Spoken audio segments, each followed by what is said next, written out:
Pelaksana tugas Gubernur Sulawesi Selatan, Andi Sudirman Sulaiman, yang sebelumnya bertemu dengan jajaran Direksi PT Jalan Tol Seksi 4 Makassar. Pertemuan tersebut membahas rencana pembangunan akses jalan tol menuju ke kawasan Makassar Newport atau MNP.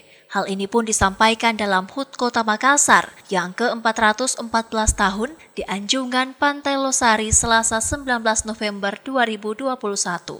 Andi Sudirman mengatakan, jalan tol yang akan dibangun tersebut akan menghubungkan jalan tol reformasi ke MNP dengan memiliki panjang jalan sekitar 1,2 km.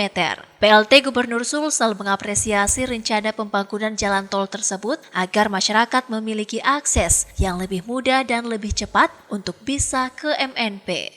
Bagian Indonesia Timur dan juga Tengah ini akan terbangun tol akses cepat, kemudian langsung menuju ke existing tol, yang kemudian distribusinya ke utara dan selatan lebih cepat.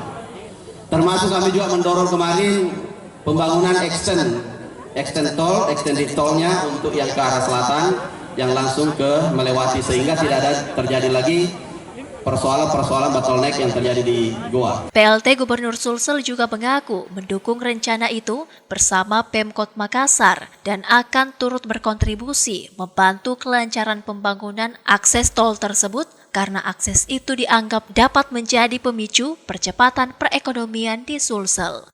Ira, Fajar TV dan Fajar Radio melaporkan.